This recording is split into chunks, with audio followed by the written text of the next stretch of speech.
SLBC టన్నెల్లో సహాయక చర్యలు 13వ రోజుకు చేరుకున్నాయి. ఇప్పటి వరకు కార్మికులకు సంబంధించి ఎటువంటి ఆనవాలు బయటపడలేదు. సహాయ బృందాలు నిరంతరం శ్రమిస్తున్నా అడుగడుగునా అవాంతరాలు ఎదురవుతున్నాయి. కన్వేయర్ బెల్ట్ పునరుద్ధరణతో సహాయక చర్యలు వేగవంతం చేశారు. అలాగే టన్నెల్లో బోరింగ్ మిషన్ తొలగింపు ప్రక్రియ పూర్తి కాలేదు. అధికంగా వస్తున్న ఊట, నీరు, బురద, మట్టి కారణంగా సహాయ చర్యలకు ఆటంకం ఏర్పడుతుంది. మరోవైపు ఢిల్లీ నుంచి వచ్చిన నిపుణులు ఎస్ఎల్బీసీ టన్నెల్ను పరిశీలించారు.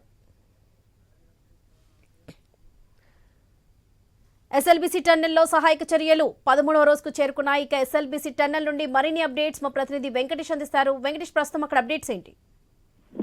వరలక్ష్మి, ఎస్ఎల్బీసీ వద్ద 13వ రోజు సహాయక చర్యలు అయితే ముమ్మరంగా చేశారు. దానికి సంబంధించి ఇప్పటికే గల్లంతైన 8 మంది కోసం అన్వేషణ కొనసాగుతూనే ఉంది.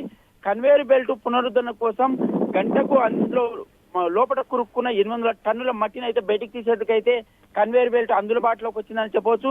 ప్రధాన అవరోధంగా మారుతున్న పెద్ద ఎత్తున వస్తున్న నీటి ఊట మొత్తం ఎక్కడైతే పనులు జరగాలని చూస్తున్నారో, ఎక్కడైతే తవ్వకాలు అనుమానిత జీపీఆర్ ద్వారా అనుమానిత ప్రాంతాలను గుర్తించారో ఆ అనుమానిత ప్రాంతాలను తవ్వకాలకు చేపడుతుండగా పెద్ద ఎత్తున నీటి ఊట వస్తుండడం, దాన్ని బయటికి తరలించడం అది రెస్క్యూ టీమ్ కి అయితే చాలా ఇబ్బందికరంగా మారిందని చెప్పవచ్చు. దీంతో పాటు ఢిల్లీ నుండి నేషనల్ సెంటర్ ఫర్ సిస్మలాజీ ప్రతినిధుల బృందం కూడా నిన్న వచ్చింది అక్కడి సంఘటనా స్థలానికి.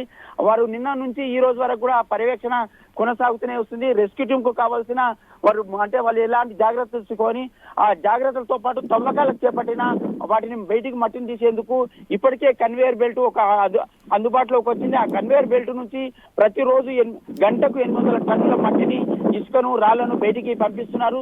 దాంతో పాటు టీబీఎం మిషన్ కూడా తొలగించే ఏర్పాట్లు అయితే చేస్తున్నారు. కానీ ఆ టీబీఎం మిషన్ శకలాలను కూడా బయటికి పంపింది ఇక్కడే కన్వేయర్ బెల్ట్ అయితే వాడుతున్నారు. ఈ నేపథ్యంలో మరొక టీబీఎం మిషన్ పూర్తిగా తొలగిస్తే పైన ఉన్న సిమెంట్ బ్రిక్స్ కి సంబంధించి ఏవైతే సిమెంట్ బిల్లలు ఉంటావో దానికి కిందికి పడిపోతే మరో ప్రమాదం చోటు చేసుకుందని ఇప్పటికే రెస్క్యూ టీం ఒక అంచనాకు వచ్చింది. ఈ నేపథ్యంలోనే టీబీఎం మిషన్ పూర్తిగా తొలగిస్తే చాలా ఇబ్బందులు పడే అవకాశం ఉంటుంది, మరో ప్రమాదం జరిగే అవకాశం ఉంటుందని ఇప్పుడే రెస్క్యూ టీమ్ లో ఒక అంచనాకు వచ్చాయి. ఈ నేపథ్యంలో టీబీఎం మిషన్ నుంచి పక్కకు నుంచి కొద్దిగా లోపలికి వెళ్ళేందుకైతే ప్రయత్నాలు అయితే చేపట్టాయి. ఇప్పటికే జీపీఆర్ సిస్టమ్ తో ఎక్కడైతే అనుమానిత ప్రాంతాలు గుర్తించారో నిన్న ఒక 5 తవ్వకాలు చేపట్టారు. దానికి తోడు మరో 5 ప్రాంతాలలో కూడా తవ్వకాలు చేపడుతున్నారు. దీనికి స్పెషల్ గా తీసుకొచ్చిన జాగిలాలతో గాలింపు చర్యలు చేపట్టారు. ఆ జాగిలాలు కూడా నిన్న సాయంత్రం వరకు కూడా పనిచేసిన ఎక్కడ కూడా అనుమానం ఉన్న తవ్వకాల ప్రాంతాలలో గుర్తించలేకపోయాయి. మానవ అవశేషాలు కానీ ఇతర వస్తువులు ఎక్కడ దొరకలే పరిస్థితి కనిపిస్తుంది.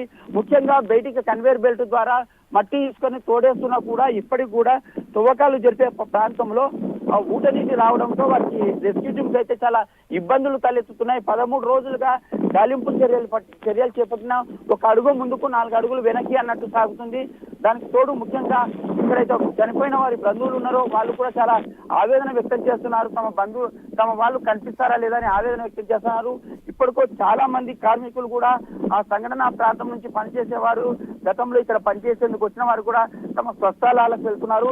అధికారులు కూడా వారి పర్యవేక్షణ చేస్తున్నారు. ఇప్పటికే జిల్లా కలెక్టర్, అక్కడ జిల్లా ఎస్పీ అక్కడే ఉండి సంఘటనా స్థలంలోనే ఉండి ప్రతిరోజు వాళ్ళు మానిటరింగ్ చేస్తున్నారు. ఆ మానిటరింగ్ చేస్తున్నా కూడా పనులు మాత్రం వేగవంతంగా జరగడం లేదని చెప్పవచ్చు. ఎన్నో హైదరాబాద్ నిన్న కూడా ఒక ఢిల్లీ నుంచి అత్యాధునిక పరికరం తీసుకొచ్చారు. దానికి సంబంధించిన ముఖ్యంగా ఫైర్ ఇంజన్ వల్ల ఫైర్ అగ్నిమాపక శాఖ వారి సంయుక్త ఆధ్వర్యంలో వారు ఎన్డీఆర్ఎఫ్, ఎస్డీఆర్ఎఫ్ వారి సంయుక్త ఆధ్వర్యంలో ఒక అత్యాధునిక ఆయుధం తీసుకొని వచ్చారని చెప్పవచ్చు.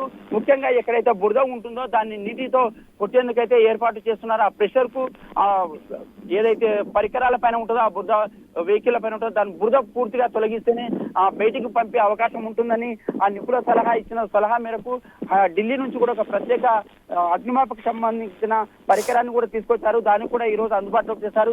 ఏది ఏమైనప్పటికీ 13 రోజులుగా కొనసాగుతున్న ఈ రెస్క్యూ టీమ్ ఆపరేషన్ మరో ఎన్ని రోజులు కొనసాగుతుందో వేచి చూడాల్సిన పరిస్థితి అయితే వస్తున్నది. వరలక్ష్మి.